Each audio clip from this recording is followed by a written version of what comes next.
जय जगन्नाथ। मैं सौम्य आप लोगों को स्वागत करता हूं मेरे चैनल एक्टिवोरा को। जैसे कि आप लोगों को पता होगा, एसबीआई क्लर्क का नोटिफिकेशन आउट हो चुका है। उसका फॉर्म फिलअप स्टार्ट हो चुका है, जो कि 17 दिसंबर से स्टार्ट हुआ है और उसका लास्ट डेट 7 जनवरी तक है। तो आज के इस वीडियो में हम लोग जानेंगे एसबीआई क्लर्क का फॉर्म सही तरीके से कैसे डालें। तो चलिए बिना देरी किए वीडियो को स्टार्ट करते हैं। इससे पहले कि हम लोग फॉर्म पे चलें, कुछ चीज़ों को हमें रेडी करके रखना पड़ता है, ताकि फॉर्म जब हम फिलअप कर रहे होंगे तब कोई दिक्कत ना आए, तब कुछ देरी ना हो और हमारा फॉर्म जल्दी से हम लोग सबमिट कर पाए। ठीक है। तो कुछ चीज़ें होते हैं जो फॉर्म के लिए ज़रूरी होते हैं, जैसे कि हमारे सिग्नेचर का फोटोग्राफ हमारा। ऐसे ही कुछ चीज़ें मैं बताता हूँ जो एसबीआई क्लर्क के फॉर्म फिलअप के टाइम आपको ज़रूरी पड़ेगा। ठीक है, चलिए देखते हैं। स्क्रीन में देख सकते हैं आप, हमें पहला चीज जो चाहिए वो है हैंड रिटन डिक्लेरेशन। ठीक है। प्लेन पेपर में ब्लैक पेन से यहाँ पे जो फॉर्मेट दिया गया है, सेम वही फॉर्मेट में आपको ये डिक्लेरेशन लिखना है। ओके। वो लिख के आपको फोटो उठाना है और वो फोटो को कंप्रेस करना है अप टू 50 KB से लेके 100 KB के फाइल के साइज तक। ठीक है। मैं पहले बता देता हूँ क्या क्या चाहिए, उसके बाद मैं आपको बता भी दूंगा कि आप ये साइज कैसे ऑब्टेन कर सकते हैं, कैसे आपको ये आप अभी तो सबके पास अच्छा अच्छा फ़ोन हो गया। ठीक है। तो कोई भी हम लोग फ़ोटो उठाते हैं तो 2 MB 3 MB 4 MB का हो जाता है आराम से। तो 50 KB 100 KB तक कंप्रेस करने के लिए हमें उसे 2-4 बार कंप्रेस करना पड़ता है। बट मैं आपको आज इसके बाद मैं आपको बता दूंगा एक ऐसा वेबसाइट जहाँ पे एक क्लिक में आप जो साइज चाहते हैं वही साइज पे हो जाएगा वो। ठीक है। तो पहले हमको चाहिए कि हैंड रिटन डिक्लेरेशन, यहाँ पे फॉर्मेट दिया गया है और ये सेम फॉर्मेट मैंने उठाया है कहाँ से ना, एसबीआई के वेबसाइट से। ठीक है। तो यही फॉर्मेट आपको डालना है। और हाँ, ये ध्यान रखिएगा कि जो आप डिक्लेरेशन लिखेंगे वो ब्लैक पेन में लिखना है, प्लेन पेपर में लिखना है और ओनली कैपिटल लेटर्स में नहीं लिखना है। जैसा आप नॉर्मली लिखते हैं वैसा लिखना है। ठीक है। लेकिन कैपिटल लेटर का यूज नहीं करना है, मतलब पूरा कैपिटल में नहीं लिखना है। अगर आप पूरा कैपिटल में लिखोगे तो फॉर्म आपका रिजेक्ट भी हो सकता है। ठीक है। तो इसके बाद हमें क्या चाहिए, लेफ्ट थंब इम्प्रेशन।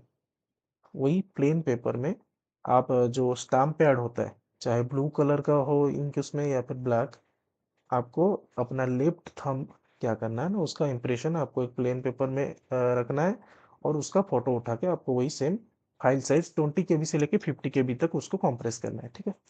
उसके बाद आपका आएगा फोटोग्राफ, उसको आपको 20 KB से लेके 50 KB तक रखना है। उसके बाद आएगा सिग्नेचर, उसको आप 10 KB से लेके 20 KB तक लिखना है। और सिग्नेचर जो लिखना है वो भी आपको ब्लैक ब्लैक इंक से लिखना है, मतलब ब्लैक पेन से लिखना है और प्लेन कॉपी में लिखना है। ध्यान रखिएगा, जब आप डिक्लेरेशन लिख रहे हैं और सिग्नेचर कर रहे हैं तो आपको कैपिटल लेटर्स का यूज नहीं करना है। मतलब नॉर्मली आप लिख सकते हैं कैपिटल लेटर, मतलब जो पहला वर्ड का ये होता है वैसा आप लिख सकते हैं, लेकिन पूरा कैपिटल में आपको नहीं लिखना है। अगर आप पूरा कैपिटल में सिग्नेचर करेंगे या फिर पूरा डिक्लेरेशन लिखेंगे तो आपका फॉर्म पक्का रिजेक्ट हो जाएगा, ऐसा टर्म्स एंड कंडीशन में लिखा है पहले से ही। तो ये हो गया हमें क्या क्या पहले से रेडी करके रख लेना है फॉर्म डालने से पहले। अब मैं बता देता हूँ कि आपके पास अगर कोई फोटो है, मतलब आप ये थंब का फोटो लेंगे, फोटोग्राफ, सिग्नेचर, डिक्लेरेशन का फोटो लेंगे, उसको आप इजीली कंप्रेस कैसे कर सकते हैं। उसके लिए आपको ब्राउजर पे आना है, मेरे पास क्रोम है तो यहाँ पे आना है और आपको ये वाला वेबसाइट आप देख सकते हैं इधर,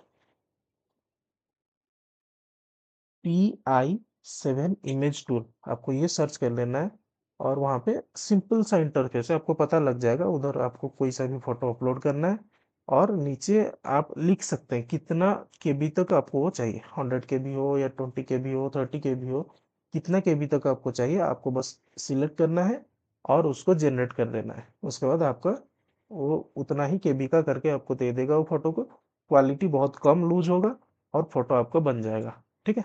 तो आप जब भी कॉम्पिटिटिव के कोई फॉर्म या फिर कोई भी एप्लीकेशन फॉर्म आप भर रहे हैं तो वहाँ पे ये वाला वेबसाइट का आप यूज़ कर सकते हैं। ठीक है। अभी हम लोग आते हैं कि हमें अभी फॉर्म कैसे डालना है। ठीक है। तो एसबीआई का जो वेबसाइट है वो थोड़ा कॉम्प्लिकेटेड है, कुछ बच्चों को शायद ना मिले कि हम लोग अप्लाई कहाँ से करें। ठीक है, तो मैं दिखा देता हूँ कहाँ से करना है। आपको गूगल खोल लेना है, वहाँ पे SBI क्लर्क सर्च कर लेना है। पहले ही आपका आ जाएगा बैंक.SBI, जो कि इनका ऑफिशियल साइट है। इधर आप देख सकते हैं, ये ऐड हटा दूं जरा, यहाँ पे आप देख सकते हैं लिखा हुआ आ रहा है recruitment of junior associates. Okay, यही है जो अभी निकला है, लेकिन यहाँ पे क्लिक नहीं हो रहा है। तो आपको क्या करना है, ये जो लेटेस्ट अनाउंसमेंट्स लिखा है इधर आपको क्लिक करना है। लेकिन यहाँ पे भी आपको ध्यान देना है, ये जो नीचे डॉट है ना, ये वाला डॉट आपको पहले पर लेना है या फिर आपको पढ़ना है। यहाँ पे जो लिखा हुआ है, ऐसा नहीं कि जो आए क्लिक कर देना, नहीं, आपको पढ़ना है। रिक्रूटमेंट ऑफ जूनियर एसोसिएट्स, यही हमको चाहिए। ठीक है, नीचे जो एडवर्टाइजमेंट नंबर है उधर आपको पढ़ना है CRPD CR 2024-25/24, ये आना चाहिए। ठीक है, और आप इधर डेट देख सकते हैं 17/12/2024 से लेके 7/1/2025 तक वो है। ठीक है, टाइमलाइन हमने पहले से बोला था, जो 17 दिसंबर से स्टार्ट हुआ है और 7 जनवरी को उसका लास्ट डेट है। ठीक है, तो आपको इधर सिंपली अप्लाई ऑनलाइन पे क्लिक कर देना है। जब आप क्लिक करेंगे तो आपको ऐसा इंटरफेस आएगा। ओके, तो जो लोग पहले से रजिस्ट्रेशन कर चुके हैं उनके लिए बहुत इजी स्टेप है, उनका डाटा तो पहले से आ जाएगा, तो उनको बस पेमेंट करना है और सबमिट करना है। ओके, जो लोग नहीं किए, मैक्सिमम लोग आई गेस नहीं किए होंगे, तो उनको नया रजिस्ट्रेशन करना पड़ेगा। तो आप लोग यहाँ से simply click here for new registration पे क्लिक कर दीजिए। ठीक है, इसके बाद का प्रोसेस मैं PPT में आप लोगों को समझाता हूँ। ठीक है, तो जैसा मैंने पहले बताया था, आपको यहाँ पे आना है पहला डॉट पे और ठीक से पढ़ना है कि डेट लाइन ठीक है कि नहीं, और आपका जो एडवर्टाइजमेंट नंबर ठीक है कि नहीं। ठीक है, और मैं डायरेक्टली इसका लिंक दे दूंगा आपको डिस्क्रिप्शन में, वहाँ से आप डायरेक्ट क्लिक करके डायरेक्ट जा सकते हैं रजिस्ट्रेशन वाले पेज पे। ठीक है, हमारा ये वाला इंटरफेस खुला था, तो यहाँ पे आप सिंपली देख सकते हैं, बहुत ही सिंपल इंटरफेस है। इधर हमको क्या डालना है ना, अपना फर्स्ट नेम डालना है, उसके बाद कॉन्फर्म करना है, वो फर्स्ट नेम फिर से लिखना है। मिडिल नेम, इन लोगों का मिडिल नेम नहीं है, वो लोग बस अपना फर्स्ट नेम लिखना और उसको कॉन्फर्म करके मिडिल नेम छोड़ देना, फिर लास्ट नेम लिखना है। ठीक है, उसके बाद फुल नेम अपने आप आ जाएगा। उसके बाद आ गया मोबाइल नंबर। मोबाइल नंबर आपको वही देना है जिस नंबर से वो आप लोगों से संपर्क कर सकते हैं। ठीक है, ठीक उसी तरह मेल आईडी भी आपको वही देना है जिससे आप अपडेट आपको मिल सके। कल को अगर कोई फॉर्म रिलेटेड प्रॉब्लम हुआ, नोटिफिकेशन कुछ निकला, तो मेल या फिर नंबर पे ही आपको अपडेट मिलेगा। तो ये इंश्योर करना है आप जो फ़ोन नंबर देंगे वो चल रहा हो, वैलिड हो, और जो मेल आईडी देंगे वो भी वही हो। ठीक है, और इधर आप जो मेल आईडी देंगे, आपको ध्यान रखना है, इधर बस आपको नेम लिखना है मेल का, उसके बाद @gmail.com यहीं से सिलेक्ट कर लेना है। ठीक है, और कॉन्फर्म पे आपको पूरा मेल आईडी लिखना पड़ेगा, फिर ये कैप्चा फिलअप करके आपको सेव एंड नेक्स्ट करना है। सेव एंड नेक्स्ट करने के बाद आपका ये छोटा सा पॉपअप आएगा, इधर आपको ओके कर लेना है। ओके, उसके बाद आपका ये वाला इंटरफेस आ जाएगा। ठीक है, इधर आपको क्या करना है ना, अपना फोटोग्राफ चूज फाइल से अपलोड कर लेना है, जो आपने कंप्रेस करके रखा हुआ होगा, और आपका सिग्नेचर भी अपलोड कर लेना है। करने के बाद क्या करना है ना, इधर टिक करने का दो ऑप्शन दिया है, आई कॉन्फर्म वाला, उसे टिक कर लेना है। ओके, और उसके बाद ऐसा ही शो करेगा आपका, जैसा मेरा शो कर रहा है फोटो और सिग्नेचर। उसके बाद नेक्स्ट कर लेना है। नेक्स्ट करने के बाद आपका ये वाला इंटरफेस आएगा। इधर आपको क्या करना है ना, अपना सर्कल चूज करना है। सर्कल मतलब आप कौन से एरिया से बिलोंग करते हो, कौन सा टाउन है, तो ये सर्कल में आपको वही करना है। वो ऑप्शन आ जाएगा पहले से ही, आपको वो ऑप्शन से चूज करना है। ठीक है, उसके बाद आएगा स्टेट और union territories you want to apply for, कौन सा स्टेट पे या फिर यूनियन टेरिटरी पे आप अप्लाई करना चाहते हैं एग्जाम के लिए। तो आप दे सकते हैं, इधर देख सकते हैं मैंने उड़ीसा दिया हुआ है। ठीक है, और उसके बाद लोकल लैंग्वेज, आप जो स्टेट दिए होंगे उसका कोई तो लोकल लैंग्वेज होगा, तो आपको वो लोकल लैंग्वेज सिलेक्ट करना है। नीचे आप पढ़ सकते हैं, लिखा गया है डू यू हैव 10th और 12th स्टैंडर्ड मार्कशीट और सर्टिफिकेट। आपने जो लोकल लैंग्वेज सिलेक्ट किया हुआ है, तो आपका जो 10th और 12th का जो बोर्ड है, तो उधर आपको देखना है कि जो लोकल लैंग्वेज आपने सिलेक्ट किया है, क्या आपके सब्जेक्ट में, चाहे कॉम्पलसरी हो या फिर ऑप्शनल में हो, वो लोकल लैंग्वेज है क्या। अगर है और उसका आपके पास सर्टिफिकेट या मार्कशीट है, तो आपको इधर यस करना है, नहीं तो नो करना है। मोस्टली सबके पास होता ही है। ठीक है। उसके बाद कैटेगरी आ जाता है, जनरल हो, एससी, एसटी, ओबीसी, तो आपको ये सिलेक्ट कर लेना है। उसके बाद आ जाता है सब कास्ट। जिन लोगों को नहीं पता सब कास्ट क्या होता है, आप अपना कास्ट सर्टिफिकेट खोल के देख सकते हैं, उधर आपका कास्ट मिल जाएगा और सब कास्ट भी मिल जाएगा। तो आपका जो सब कास्ट होगा आप इधर मेंशन कर सकते हैं, ठीक है। उसके नीचे आप देखिए, I confirm that I am in position, जो है वो जो EWS जिसने सिलेक्ट किया होगा वो उसे इधर टिक करना है, अगर उसके पास ये डॉक्यूमेंट है तो, ठीक है। उसके बाद are you trained apprentice of SBI, अगर आप SBI के अप्रेंटिस है, ट्रेंड अप्रेंटिस, तो आपको इधर यस करना है या फिर नो करना है। मोस्टली तो स्टूडेंट ही अप्लाई कर रहे होंगे, तो नो करना है। अगर कोई है अप्रेंटिस जो SBI से ट्रेन हुआ है, देन आपको इधर यस करना है। अगर आप यस करते हैं तो आपको इधर सब डिटेल्स देना पड़ेगा। मैंने नो किया है तो ये सब डिसेबल है, ठीक है। उसके बाद आ जाता है डिसेबिलिटी पे।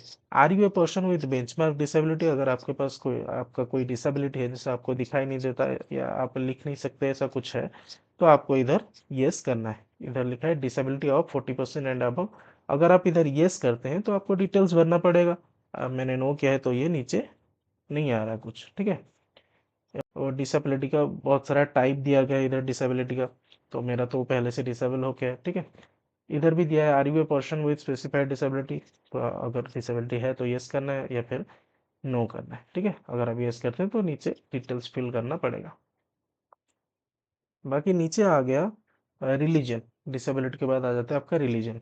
आप कौन से रिलीजन से हैं, हिंदू, मुस्लिम, क्रिश्चियन, जो भी है आपको इधर सेलेक्ट करना पड़ेगा। बाकी अगर आपका रिलीजियस या फिर रिलीजन जो है अगर वो माइनॉरिटी कम्युनिटी का है तो आपको इधर यस करना है या फिर नो करना है। नेशनलिटी आपका इंडियन पहले से चूज होके होगा, ठीक है। उसके बाद अगर आप विडो या डिवोर्स्ड में जाते हैं तो आपका रिलैक्सेशन का ऑप्शन है। तो अगर आप विडो या डिवोर्स्ड हैं तो आप इधर यस कर सकते हैं, नहीं तो नो। अगर आप एक सर्विसमैन है, आर्मी में रह चुके हैं, ओके, सर्विस कर चुके हैं, तो आपको इधर यस करना है, ये भी यस करना है। अगर आप डिसेबल्ड हैं, आर्मी मतलब एक सर्विसमैन है लेकिन डिसेबल्ड है, ठीक है, तो आपको इधर ये यस या नो करना है। मैंने नो किया है, okay. Are you already working in SBI in the clerical cadre, अगर आप पहले से ही SBI में काम कर रहे हैं क्लरिकल में, तो आपको इधर यस करना है फिर नो करना है। मैंने नो किया हुआ है, ठीक है। Have you earlier employed in state bank of India, पहले से आप एम्प्लॉयड हैं क्या स्टेट बैंक ऑफ इंडिया पे, and resign from the bank file in clerical cadre, आप पहले से स्टेट बैंक में थे और क्लरिकल में थे, उसके बाद आपने रिजाइन किया है क्या, अगर किया है तो इधर यस करना है, नहीं तो नो करना है, ठीक है। उसके बाद आप इधर देख सकते हैं स्टेट और union territory to which the preliminary examination centre belong, ठीक है। आपको इधर वो स्टेट या यूनियन टेरिटरी चूज करना है जहाँ पे आप प्रीलिम्स, ये जो हमारा SBI क्लर्क है उसका मेंस भी है, प्रीलिम्स भी है। अगर आप प्रीलिम्स कहाँ पे देना चाहते हैं, कौन से स्टेट पे, वो आप इधर चूज कर सकते हैं, आपके मतलब कंफर्ट के हिसाब से। आप कहाँ रहते हैं, कौन सा स्टेट आपके लिए होगा ठीक, तो आप इधर दे सकते हैं। बाकी आप अगर स्टेट देंगे तो उसका स्टेट कोड अपने आप आ जाएगा, और जो आप स्टेट देंगे उसका जो एग्जाम सेंटर्स जितने भी होंगे उसके अंदर ये नीचे इधर शो करेगा। इधर मैंने उड़ीसा दिया था तो भुवनेश्वर शो कर रहा है, भुवनेश्वर, कटक, ऐसा शो करेगा। आपको उसमें से कोई एक चूज कर लेना है, आपका जो फेवरेबल सेंटर होगा, ठीक है। ठीक उसी तरह आपका मेंस का भी पूछेगा, ये देख सकते हैं यहाँ पे मेंस का पूछ रहा है प्रीलिमिनरी के बाद। मेन का भी आपका वो स्टेट यूनियन टेरिटरी पूछेगा, वो आपको चूज करना है और सेंटर भी चूज करना है, ठीक है। उसके बाद I intend to bring the following ID when appearing for the examination, ये आपको इधर टिक करना है कि आपको आईडी लेके जाना है जब आप एग्जामिनेशन देने जाएंगे। कौन सा आईडी लेके जाना है वो आपको इधर नीचे चूज करना पड़ेगा। मैंने इधर आधार कार्ड चूज किया है, आप चाहें तो पैन कार्ड या वोटर आईडी चूज कर सकते हैं, ठीक है। आपने इधर जो आईडी प्रूफ आपको चूज करेंगे आप इधर उसका नंबर डालना पड़ेगा। अगर आप आधार कार्ड चूज करते हैं तो इधर आधार कार्ड नंबर डालिएगा, अगर पैन कार्ड चूज करते हैं तो पैन कार्ड का नंबर डालिएगा, ठीक है। बाद आप जब इधर आधार कार्ड या पैन कार्ड जिसका भी नंबर डाल देंगे, उसके बाद आपको इधर पूछेगा kindly indicate medium of paper, जो आप पेपर देंगे एग्जाम का, कौन से मीडियम पे आप देना चाहते हैं। दो टाइप का लैंग्वेज रहता है, या तो आप इंग्लिश ओडिया में दे सकते हैं या फिर इंग्लिश हिंदी में दे सकते हैं, या फिर ये चेंज हो सकता है अकॉर्डिंग टू डिफरेंट स्टेट्स। अगर आप कोई अलग स्टेट का ऑप्शन चूज किए हैं तो उसके हिसाब से उसके लोकल लैंग्वेज के हिसाब से इधर चेंज हो सकता है, ठीक है।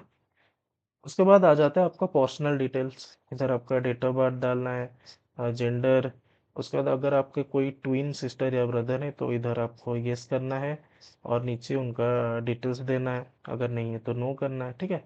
और जैसे हमने पहले अपना नाम डाला था, मतलब first name, middle name and last name, ठीक उसी तरह हाँ, अपने पिताजी और माताजी का इधर डालना है।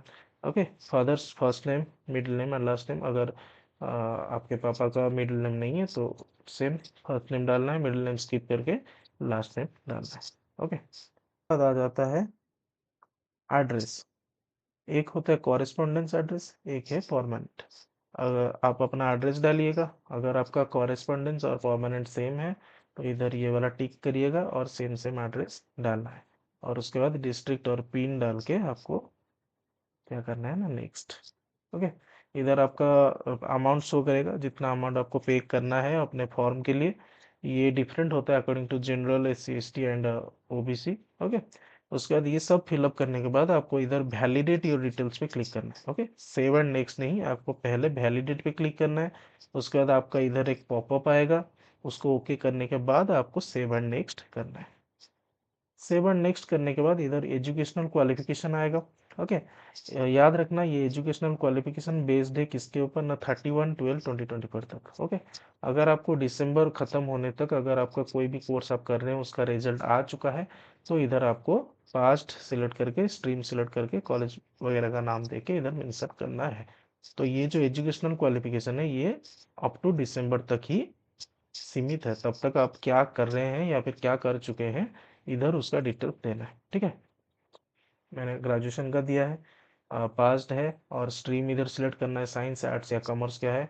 और इधर कॉलेज और यूनिवर्सिटी का नाम। बहुत सारा कॉलेज ऐसा है जो प्राइवेट कॉलेज है, या फिर कुछ कॉलेज का नाम इधर नहीं आ रहा है। यूनिवर्सिटी का आराम से आ जा रहा है, बट कुछ कॉलेज का नाम इधर नहीं आ रहा। अगर आपका भी नहीं आ रहा है तो आप अच्छे से स्पेलिंग चेक कीजिएगा। अगर कुछ कुछ कॉलेज होता है जिसका शॉर्ट फॉर्म आ रहा है लेकिन लॉन्ग फॉर्म नहीं आ रहा है। अगर आप दोनों ट्राई करके देखिएगा, आपका शॉर्ट फॉर्म में अगर नहीं आ रहा है तो लॉन्ग फॉर्म ट्राई कीजिए, अगर लॉन्ग का नहीं आ रहा है तो शॉर्ट में ट्राई कीजिए।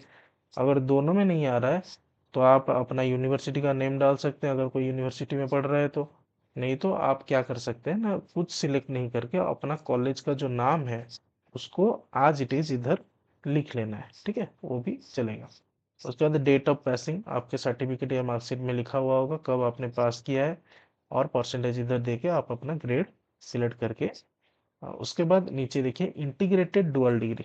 ये क्या होता है ना, कुछ बच्चे होते हैं जो ग्रेजुएशन के साथ ही बीएड कर लेते हैं या फिर कुछ और कर लेते हैं, मतलब दो डिग्री एक साथ कर लेते हैं।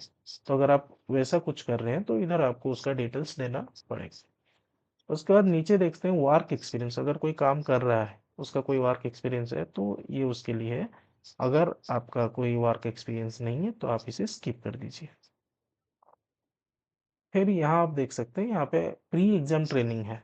तो प्री एग्जाम ट्रेनिंग क्या है ना, एक डेमो टाइप का, अगर आपको कुछ जाना है, और ये वैलिड है सिर्फ SC ST और OBC, इनके लिए ही ये वाला प्री एग्जाम ट्रेनिंग है। अगर आपको प्री एग्जाम ट्रेनिंग लेना है, आपको जानना है कैसा एग्जाम होता है क्या नहीं, कैसा क्वेश्चन वगैरह, मतलब प्री एग्जाम आपको ट्रेनिंग एक लेना है, एग्जाम से पहले, एग्जाम जैसे ही आपका एक ट्रेनिंग लेना है तो आप इधर यस कर सकते हैं। ये कुछ मैंडेटरी तो है नहीं है, अगर कोई अच्छे से प्रिपेयर हो चुका है तो मेरे हिसाब से वो जाना इतना ज़रूरी है नहीं। लेकिन अगर आप यस करते हैं तो आपको, जैसे आपने प्रिलिमिनरी और मेंस के लिए स्टेट वगैरह चूज किया था, इधर भी आपको चूज करना पड़ेगा। ओके, चूज करके आपको अपना सेंटर चूज करना पड़ेगा, तो वो डेट वाइज आपको बुलाएंगे ट्रेनिंग के लिए। ओके, उसके बाद लैंग्वेजेस नोन, आपने जैसा अपना स्टेट सिलेक्ट किया था, लोकल लैंग्वेज सिलेक्ट किया था, तो ये पहले से ही इधर आ जाएगा। अगर आपको वो लैंग्वेज पढ़ना भी आता है, लिखना भी आता है और बोलना भी आता है तो आप तीनों में टिक करके वैलिडेट योर डिटेल्स पे क्लिक कर सकते हैं। ओके, पहले याद रखिएगा, पहले अगर सिर्फ सेव एंड नेक्स्ट का ऑप्शन आ रहा है तो ठीक है, सेव एंड नेक्स्ट आप मारिए। अगर नहीं आ रहा है तो आप वैलिडेट योर डिटेल्स क्लिक करके यहाँ एक पॉपअप आएगा, उसे ओके मार के उसके बाद जाके सेव एंड नेक्स्ट करिएगा, ठीक है। अभी सेव एंड नेक्स्ट करने के बाद आपका ऐसा इंटरफेस आ जाएगा, आपने अभी तक जो डिटेल्स डाला है पूरा का पूरा फॉर्म इधर आ जाएगा। इधर आपको एक बात ध्यान रखना है, कोई भी अगर गलती है, चाहे आपके नेम में हो, एड्रेस में हो, कोई भी, कहाँ भी आपका स्पेलिंग मिस्टेक हो, कुछ भी हो, आपका ये लास्ट चांस है, आप इधर ही उसको एडिट कर सकते हैं। ठीक है, अगर यहाँ आप देखते हैं कुछ कहीं पे गलत है या फिर कुछ कहीं पे छूट गया, छूट तो नहीं सकता क्योंकि इसमें फीचर है कि अगर कुछ आप छोड़ जाते हैं तो आगे प्रोसीड ही नहीं होता, तो छूट तो नहीं सकता। अगर आप कहीं पे गलत डिटेल्स डाले हैं तो यहाँ पे जरा अच्छे से नज़र डाल दीजिएगा। अगर आप गलत डिटेल डाले हैं तो बैक करके उसे एडिट करके फिर से वैलिडेट करके ओके मतलब सेव एंड नेक्स्ट कर दीजिएगा, क्योंकि इसके बाद जो प्रोसेस है ये वाला आप और एडिट नहीं कर सकते। ठीक है, तो आप इससे अच्छे से पढ़ लीजिएगा। पढ़ के उसके बाद मतलब इसी पेज के नीचे आप इधर देख सकते हैं आपका कॉलेज का नाम, परसेंटेज, सब कुछ आ जाएगा। और नीचे आप देख सकते हैं यहाँ पे डिक्लेरेशन है। डिक्लेरेशन मतलब आप ये जो इन्फॉर्मेशन अभी दिए हैं उससे आप एग्री करते हैं तो आई एग्री करेंगे। और आई कॉन्फर्म दैट माई नेम आज filled by me in the application form exactly matches with the name in my ID proof। आपका जो आईडी प्रूफ आपने आप जो लेके जाएंगे या फिर आपने जो इधर सिलेक्ट किया है, उस आईडी प्रूफ में जो नाम है आपका, वो नाम बिल्कुल सेम है अभी ये जो एप्लीकेशन में आपने जो नाम डाला है, तो इधर टिक करिएगा। नहीं तो अगर अलग है तो यहाँ भी टिक कर दीजिएगा। उसके बाद आप कंप्लीट रजिस्ट्रेशन बारे क्लिक कर दीजिएगा। ठीक है, उसके बाद आप कंप्लीट रजिस्ट्रेशन पे क्लिक कीजिए। इसके बाद आपको एक पॉपअप दिखाई देगा, वो उसमें साफ साफ लिखा होगा कि इसके बाद आप कुछ चेंज नहीं कर सकते। तो आप अगर श्योर हैं तो यस कीजिएगा। ठीक है, अगर कुछ चेंज करना है तो अभी कर दीजिएगा, नहीं तो कंप्लीट रजिस्ट्रेशन पे क्लिक करके आप ये वाले इंटरफेस पे आ जाइए। ठीक है, तो इधर आपको क्या करना है ना, पहले से आपने जो कंप्रेस करके रखा हुआ होगा इधर थंब इम्प्रेशन आपको अपलोड करना है, और हैंड रिटन डिक्लेरेशन जो आपने लिखा है वो भी इधर अपलोड करना है। और ध्यान रखिए, मैंने पहले भी बोला है, जो हैंड रिटन डिक्लेरेशन आप लिखेंगे उसको याद से स्मॉल कैपिटल मिला के लिखिए जैसा नॉर्मली लिखते हैं। ओके, ओनली कैपिटल में आप मत लिखिए, अगर लिखेंगे तो वो रिजेक्ट हो जाएगा, आपका पूरा का पूरा एप्लीकेशन भी रिजेक्ट हो सकता है, आपको फिर से एप्लीकेशन भरना पड़ेगा। उसके बाद आपको इधर सिक्योरिटी जो कैप्चा है उसको फिलअप करके सेव एंड नेक्स्ट कर देना है। सेव एंड नेक्स्ट करने के बाद आपका लास्ट जो प्रोसीजर है वो पेमेंट का है। सिंपल, बहुत सिंपल है पेमेंट का प्रोसीजर, आपको बस पेमेंट करना है, क्यूआर कोड से आराम से हो जाएगा। अगर कोई प्रॉब्लम होता है आप मुझे कमेंट सेक्शन में बता सकते हैं। ठीक है, अ, मुझे नहीं लगता इसके बाद और कुछ प्रॉब्लम होगा। हाँ, कुछ डाउट है तो आप कमेंट में बोलिए, मैं बताऊंगा, आपको रिप्लाई करूंगा, या फिर मेरे डिस्क्रिप्शन में मैं आपको मेरे इंस्टाग्राम का लिंक दे दूंगा, आप उधर से मुझे कांटेक्ट कर सकते हैं। ठीक है, तो इसी के साथ आपका वीडियो समाप्त होता है, और हमें अभी मुझे लगता है आपका पूरा का पूरा डाउट क्लियर हो गया होगा। ठीक है, अगर फिर भी आपका कोई डाउट है तो आप प्लीज़ मुझे इंस्टाग्राम पे कमेंट डीएम कीजिए, या फिर वीडियो के नीचे कमेंट कीजिए।